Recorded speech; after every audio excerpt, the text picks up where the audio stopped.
Kinabahan pero hindi bumigay. Niligtas ni Jalen Johnson ang rain or shine matapos ang matinding hamon ng San Miguel Beermen sa clutch time. Kahit anong iyak ni Patton, hindi natibag ang pagiging undefeated ng Elasto Painters. Showtime na, panalo pa. Mainit agad ang salpukan, si CJ Perez nagpakitang gilas agad ng tres pero hindi nagpaawa si Kalen Johnson at nagreply din ng long bomb. Pero tila nagliyab ang Beermen, si Perez uli kumonekta ng 4-point play, sinundan pa ng sunod-sunod na tres ni Lassiter. Sinubukan namang isalba ng rain or shine ang momentum sa layup ni Nokum at tres ni Jalen Johnson. Bago matapos ang unang quarter, sumalaksak ng alley-oop si Justin Patton pero itinabla ni Johnson sa layup. Pagkatapos ng unang yugto, dikit ang laban 27-26. Abang din ng isa ang SMB. Mainit pa rin ang bakbakan sa second quarter matapos bombahin ng rain or shine ang SMB ng 8-0 run na pinuwersa ang Beermen na tumawag ng maagang timeout. Hindi pa doon nagtapos ang ragasa dahil kumana pa ng isang matinding end one si Jonard Clarito. Sinubukan naman apulahin ni Muala Tautua ang apoy sa pamamagitan ng isang tres pero agad itong sinagot ng Ross ng isa pang 7-0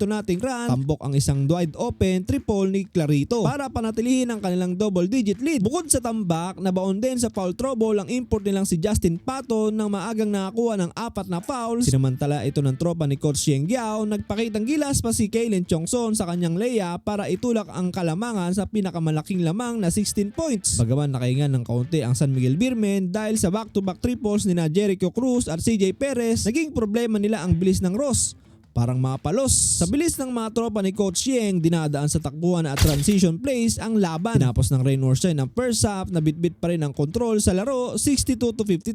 Pagpasok ng ikatlong yugto, tila hindi pa rin lumalamig ang mga kamay ng rain or shine. Sinimulan ni Kalen Chongson ang ratsyada sa pamamagitan ng isang tres na sinagot naman ni Justin Patton ng isang malakas na dakdak para sa San Miguel. Gayunpaman, mabilis na bumalik ang momentum sa Ross ng pagpagin ni Jalen Johnson si Patton. Nalaki pang isang mapang-asar na too small gesture. Lalong nabaon ang Beermen nang makuha ni Patton ang kanyang ikalimang foul sa loob lang ng 3 minuto. Sinamantala ito ng Elasto Painters ang bawat pagkakataon sa transition na nagresulta sa magkasunod na layup para itulak ang Kalamangan sa 19 points. Sinubukan ni Junmar Fajardo na pasanin ang opensa ng Beermen ngunit tila naging easy lang ito para kay Johnson. Nagpatuloy ang showtime ni Johnson matapos itong makalusot para sa isang libreng dakdak na sinamahan pa ng shimmy. Hindi na nakaporma ang SMB at tuluyan ng sinelyuhan ni Karakot ang ikatlong yugto sa pamamagitan ng isang crucial na 3-point shot, isang malaking bangungot para sa SMB ang pagtatapos ng third quarter, 95-73. Grabe ang naging tensyon sa final frame. Akala ng lahat ay tapos na ang laban pero hindi nagpaawat ang SMB. Umataw sila ng nakakanginig ng 18-0